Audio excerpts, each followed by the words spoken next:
원화 가치가 빠르게 하락하면서 많은 사람들이 미국 주식 투자에 관심을 가지고 계시는데요. 실제로 대한민국 원화의 가치는 지난 10년 동안 1,100원대에서 1,400원대로 폭락했습니다. 게다가 물가는 치솟고 있고 은행 이자는 턱없이 낮고 정부에서는 역대급 돈풀기까지 하고 있기 때문에 만약 통장에 돈을 가만히 두고 있으면 피땀 흘려서 번 돈이 녹고 있는 거나 마찬가지죠. 그렇다고 해서 투자를 할 줄도 모르는데 주식 투자를 하자니 괜히 잃을 것 같고 안 해도 돈을 잃고 있는 거나 마찬가지니까 차라리 지금 아무것도 안 할 바에 ETF라도 투자를 해야겠다라고 생각하지만 아무거나 사게 되면 돈을 벌기는커녕 오히려 잃을 수밖에 없습니다. ETF라고 해서 다 안전하고 돈을 버는 게 아니라 알고 해야지 돈을 버는 겁니다. 그래서 오늘은요, ETF 투자가 필요한 이유와 연봉이나 나이에 따라서 투자 전략을 어떻게 가져가면 좋을지에 대해서 알려드릴게요. ETF는 여러 자산들을 한 바구니에 담아서 분산하는 투자 상품입니다. 돈을 잃지 않으려면 분산 투자를 해야 된다는 말 한 번쯤 들어보셨죠? ETF도 종류에 따라서 다르지만 일반적으로 한 주만 사도 수백 종목의 분산 투자를 하는 효과가 있습니다. 예를 들어서 S&P 500 ETF 한 개를 사면요, 미국 대표 기업 500개를 통째로 담는 셈이고요. 코덱스 200 같은 ETF 한 개로 한국 대형주 200개에 투자를 하는 효과를 냅니다. 손쉽게 분산 투자가 가능하죠. ETF는요, 종류에 따라서 다르지만 만원에서 2만원대의 저렴한 가격으로 나오기도 해서 몇만원 단위로도 국내외 주식시장에 참여할 수 있고 매달 10만원씩 적립식으로 ETF를 사 모아도요, 여러 기업에 나눠서 투자를 하게 되니까 적은 돈으로도 리스크를 크게 낮출 수 있게 됩니다. 특히 단타 매매가 아니라 몇 년씩 묵혀두는 장기 투자가 목적이신 분들이라면 ETF가 좋은 투자가 될 수도 있겠죠. 그래서인지 요즘 실제로 국내 상장 ETF 종목 수가 2002년에 1개에서 2025년에 1000개를 돌파했고요. 불과 7개월 만에 시장 규모가 50조 원 넘게 급증해서 올해 7월 기준으로 ETF에 투자금 222조 원이 몰려있을 정도라고 하니까 현재 얼마나 사람들이 관심이 많은지 데이터로도 알 수 있습니다. 하지만 남들이 투자를 한다고 해서 그냥 생각 없이 ETF에 투자를 하게 되면 오히려 손해를 볼 수 있기 때문에 지금부터는요, ETF 투자 실패를 피하려면 뭘 알고 있어야 되는지 차근차근 살펴볼게요. ETF 종류는 아주 다양하기 때문에 내 시드머니와 내 성향에 따라서 고르는 게 정말 중요한데요. 큰 틀에서 봤을 때는 ETF 종류는 6가지로 기본형, 성장형, 레버리지형, 배당형, 방어형, 테마형 ETF로 나눌 수 있을 것 같아요. 우선 기본형 ETF 먼저 설명을 드리면요, 기본 지수를 추종하는 ETF라고 생각하시면 됩니다. 국내에서는 코스피 200, 미국에서는 S&P 500, 일본에서는 니케이 225, 이런 시장 대표 지수를 추종하는 상품들이 기본형 ETF입니다. 이런 대표 지수형 ETF는요, 몇 가지 종목이 아니라 수백 개 종목에 한 번에 투자하는 효과가 있어서 자연스럽게 시장 평균 수익을 내주니까 장기 투자 기본 테마로 꼽히기도 하죠. 그래서 은행 이자보다는 많이 수익을 내고 싶은데 투자 경험이 없으신 분들은요, 꾸준히 적립식으로 이런 기본형 ETF를 모아가는 게 정답에 가깝다고 볼 수 있어요. 그리고 두 번째로 성장형 ETF입니다. 성장주 위주로 종목이 구성되어 있어서 리스크를 조금 지더라도 높은 수익률을 기대하는 ETF인데요. 주로 주가 지수 중에서도 애플, 마이크로소프트, 엔비디아 같은 빅테크 기술주 비중이 높은 나스닥 100 추종 ETF나 미래 유망 산업 섹터 ETF가 여기에 해당하죠. 그래서 이런 성장형 ETF는 젊은 분들이나 어느 정도 손실을 각오할 수 있는 사람들에게 적합한 ETF라고 할 수 있죠. 시장이 좋을 땐 고수익을 기대할 수 있지만 하락장 땐 어때요? 반대로 하락장 때도 반토막 날 각오도 해야 됩니다. 특히 연봉도 낮고 나이도 젊은 분들은 웬만하면 성장형 ETF의 비중을 가져가는 게 좋아요.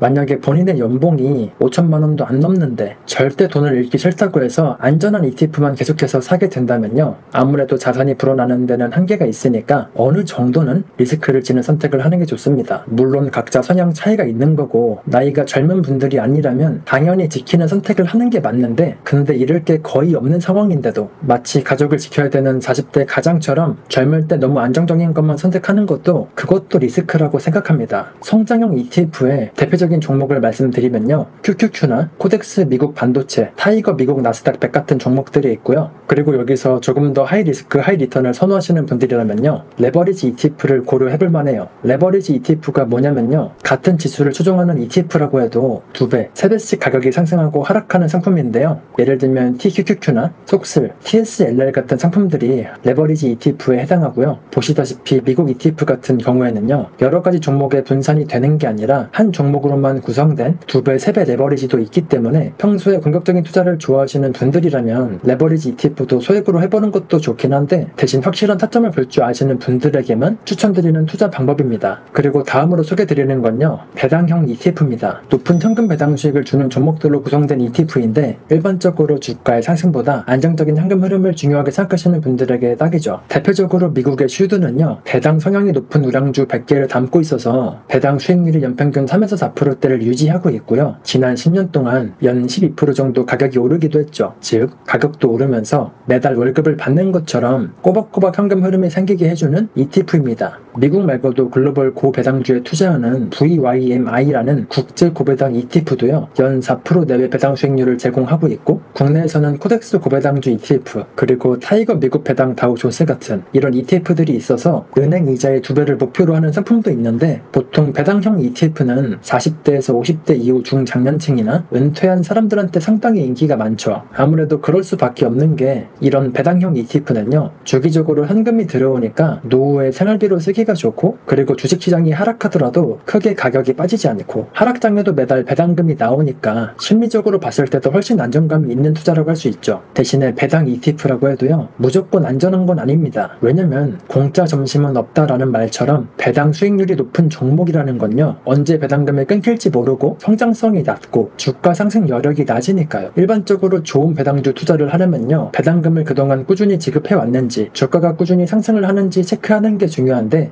높은 배당금만 보고 들어갔다가 주가가 50% 이상 떨어지면 오히려 손해를 보게 되니까 무조건 현금 흐름이 나온다고 해서 다 좋은 배당 ETF가 아니니까요, 꼭 공부를 하고 들어가셔야 됩니다. 그리고 그 다음으로 방어형 ETF도 소개를 드리자면요, 시장 하락이나 경기 침체 시기가 예상될 때 방어력이 높은 ETF에 투자를 하는 것도 좋은 방법이 되는데요, 일반적으로 안전자산, 경기방어주, 현금성 자산 같은 게 여기에 속하죠. 대표적인 방어형으로 단기채권 ETF나 금 ETF 같은 게 해당되는데요, 일반적으로 미국 단기 국채 ETF나 국내 단기 채권 ETF들은 가격 변동이 적고 이자 수익을 꾸준히 지급해서 큰 돈을 굴리는 사람들은 현금 자산의 일부를 이런 방어형 ETF에 넣어두기도 하는데, 일반적인 서민들이 굳이 여기에 투자를 하는 건요, 그렇게 큰 메리트는 없다고 보긴 해요. 보통 자본가들이 이런 초단기 국채 ETF를 파킹 통장 대용으로 활용한다고 보면 될 것 같아요. 대신에 금 같은 ETF는 얘기가 다릅니다. 요즘처럼 원화가 약세인 시기거나 꾸준히 물가가 상승하는 시기에는요, 오히려 가치 저장 수단을 하기 때문이죠. 만약에 굴리는 돈이 많은 편이라면 굳이 채권까지는 안 하더라도 GLD라는 금 ETF나 KRX 거래소에서 금을 꾸준히 적립식으로 사는 것도 좋은 전략 중에 하나가 될 수 있어요. 그리고 연령대가 어느 정도 있는 분들일수록 ETF 포트폴리오에 배당주, 금 같은 원자재들의 비중을 늘리고 현금의 비중도 여유 있게 두는 게 중요하겠죠. 왜냐면 젊은 사람들은 원금을 잃더라도 다시 벌고 만회할 시간이라는 자산이 있지만, 현재 나이가 어느 정도 있고 지켜야 될 가족이 있는 분들이라면요, 당장 몇 프로, 몇십 프로 더 버는 것보다 잃지 않고 지키는 게 더 중요하니까요. 이제 마지막으로 테마형 ETF도 소개를 드릴게요. 테마형 ETF는요, 특정 산업이나 트렌드에 집중 투자를 하는 ETF인데요, 보통은 블록체인, AI, 전기차, 우주항공, 양자 컴퓨터, 친환경 에너지 같은 수많은 테마가 있죠. 보통 이런 테마형 ETF는요, 양날의 검입니다. 오를 때는 미친 듯이 오르지만 인기가 식거나 거품이 꺼지면 폭락하니까요. 이런 것들은요, 실적이나 가치보다는 사람들의 관심이나 스토리의 가격이 좌우되기 때문인데, 아크 이노베이션 같은 ETF도요, 2020년에 150% 폭등 후에 2022년에는 67% 가까이 폭락하면서 사상 최악의 성적을 내기도 했죠. 그래서 이런 테마형 ETF는요, 레버리지 ETF만큼이나 급등이나 급락이 심하기 때문에 초보분들이라면 굳이 안 건드리는 걸 추천합니다. 큰 틀에서 ETF 종류들에 대해서 정리를 하면은 딱 이 정도가 될 것 같은데, 그럼 연령이나 연봉별로 어떤 ETF를 사는 게 좋을까요? 투자에 딱 정답은 없지만 개인 상황에 따라서 적절한 전략은 분명히 필요합니다. 만약에 20대나 30대 같은 사회초년생이라면, 그리고 연봉이 5천만 원 이하라면 종잣돈 모으기와 자산 증식이 최우선 목표겠죠. 젊을 때는 젊음의 가치를 모르지만 젊을수록 시간이 무기입니다. 투자가 가능한 기간이 가장 길어서 장기 복리 효과를 누릴 수가 있고요, 손실이 나더라도 회복할 시간이 충분하니까요. 그래서 젊을수록 어떻게 해야 돼요? 너무 안정지향적으로 투자를 하는 것보단 포트폴리오에 성장형 ETF나 테마형 ETF 비중을 어느 정도 가져가고, 그리고 나머지 비중은 어떻게 해요? S&P 500 ETF나 슈드에 넣는 것도 좋겠죠. 젊을수록 시드머니를 모으기 위해서 저축하는 건 괜찮지만 1억을 모을 때까지 투자를 안 해야지 라고 생각하는 건 지금 시대에서는요, 가장 바보 같은 전략입니다. 매달 적립식 투자를 생활화해서 무조건 저축보다 소액이라도 꾸준히 ETF를 모아가는 게 훨씬 현명한 거예요. 물론 저는 ETF 말고 다른 거를 모으고 있지만, 종목 선택은요, 각자 성향에 따라서 다 다르기 때문에 무조건적인 정답은 없지만요, 젊을수록 핵심은 최대한 빨리 투자를 시작하는 게 중요합니다. 한두 달 하락한다고 겁먹지 말고요, 10년, 20년 모은 된다고 생각하면서 꾸준히 투자하는 습관이 중요한 거죠. 그리고 인생의 중반인 40대, 50대 같은 경우에는요, 이때는 자산 형성보단 이제는 슬슬 지키는 단계로 들어가야 되는 나이대죠. 소득 수준도 높아져서 투자 여력이 커지는 동시에 은퇴 준비와 자녀 교육 등등 돈이 나가는 일도 점점 많아지니까요. 그래서 이 시기에는요, 그동안 모아놨던 자산들을 기본형과 배당형 ETF 둘 중 하나의 비중을 높여서 리스크 관리를 해주는 게 좋은데요. 대략적으로 예시를 들면 기본형 70%에 성장형 30%를 하던가, 아니면 본인이 좀 공격적인 투자 성향이다 싶으면요, 배당형 80%에 테마형 20%를 하던가, 이런 식으로 안정적인 ETF의 비중을 메인으로 가져가는 게 핵심입니다. 이 나이대에서는요, 최대한 잃지 않는 게 핵심이에요. 만약에 이것도 아니면 완전 안정적인 걸 지향하는 사람이라면요, 주식과 채권이 섞인 혼합자산 ETF들도 있으니까 이런 것도 고려해보면 좋기도 하고요. 그리고 마지막으로 60대입니다. 이때 대부분의 사람들은 은퇴를 한 시기이기 때문에 어느 정도 자산을 모은 사람이 아니라면 수입이 끊긴 나이대이거나 최저시급을 받는 일 정도를 하게 될 텐데요. 그래서 괜히 무리해서 투자를 했다가 원금을 다 날리면 큰일 나기 때문에 60대부터는 자산을 불리는 것보다 최대한 지키는 쪽으로 가는 게 중요하죠. 그래서 ETF 포트폴리오도요, 최대한 안정적으로 기본형이나 배당형, 방어형 ETF 위주로 구성을 하는 게 좋습니다. 특히 은퇴 자금이 충분히 모인 사람들이라면 굳이 공격적으로 하는 것보다는 안정적으로 현금 흐름이 나오게끔 세팅을 하는 게 더 좋은데, 만약에 연배당 3% 정도 나오는 배당형 ETF로요, 월 300만 원씩 나오게 하려면 단순하게 계산을 해봤을 때 대략 12억 정도가 필요하다고 생각을 하게 되지만, 여기에 15.4% 배당 소득세랑 건강보험료, 금융종합과세까지 생각하면요, 넉넉 잡아가지고 16억에서 17억은 필요하거든요.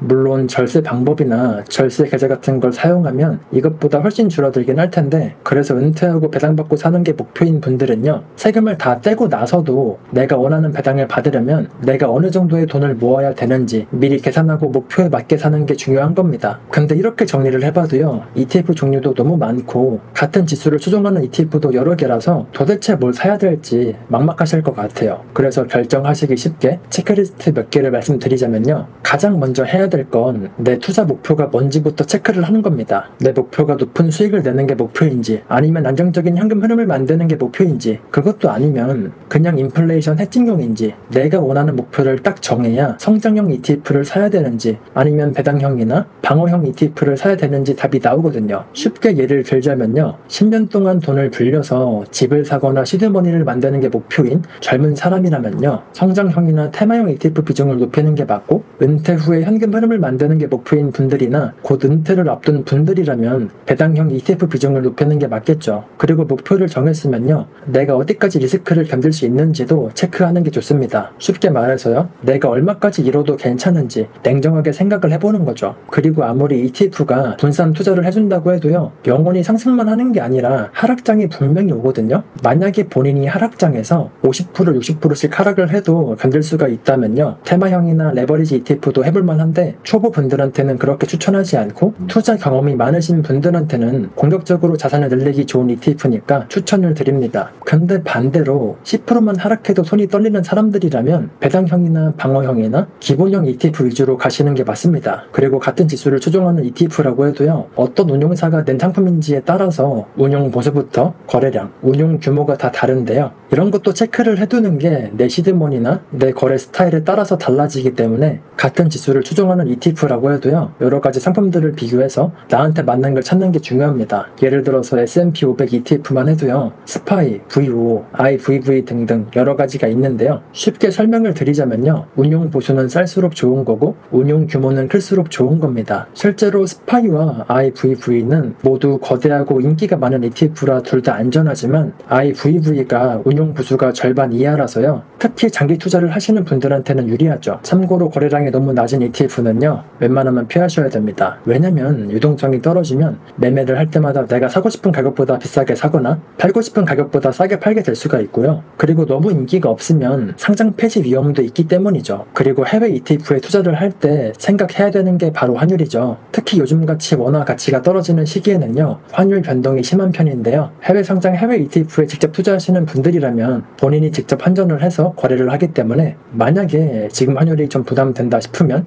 모두 환전하지 말고요, 환율이 10원씩 떨어질 때마다 조금씩 환전을 하겠다는 본인만의 기준을 세우거나, 아니면 국내 상장 미국 ETF에 투자하시는 분들 같은 경우에는요, 환율 해지형 ETF가 따로 있기도 합니다. 만약에 본인이 생각하기에 원화 가치가 꾸준히 떨어질 거라고 거라고 생각하면요, 그냥 지금 환율이 높던 말던 달러로 환전해가지고 미국 상장 미국 ETF를 사는 거고요. 지금 내가 생각하기에는 환율이 다시 정상화 될 것 같으면 국내에 상장된 환율 해지형 ETF를 사는 게 정답이겠죠. 그래서 굳이 정답은 없지만 내가 어떻게 생각하냐에 따라서 전략이 달라지기 때문에 내가 ETF에 투자를 할 거라면 환율도 충분히 고려를 해봐야 된다는 걸 말씀드리고 싶었습니다. 그리고 마지막으로 고려해야 될 건요, 역시 세제 혜택 계좌가 빠질 수가 없겠죠. 제가 국내 ETF랑 미국 ETF 관련해서 비교하면서 세금도 자세하게 비교를 해둔 영상이 있으니까 관심이 있으신 분들은 그거 보시면 될 것 같고요. 어쨌든 주변에 보면요, 유튜브를 보고 아무 생각 없이 어떤 ETF인지도 모르고 따라서 사는 사람들이 있고요. 누가 이걸로 몇 배 벌었다고 하면 생각 없이 따라서 사고, 이런 사람들이 진짜 많이 보이는데 아무거나 사면은 진짜 소중하게 모은 돈 그냥 날릴 수도 있으니까 오늘 제가 알려드렸던 ETF 종류들이나 최소한의 체크리스트는 체크를 해보고요, ETF를 투자하셨으면 좋겠어요. ETF라고 해서 무조건 안전한 게 아니고요, 나한테 맞는 옷을 입는 것처럼 나한테 맞는 ETF를 골라야 성공할 확률이 조금이라도 높아지는 겁니다. 남들이 산다고 해서 따라서 살 필요도 없고요,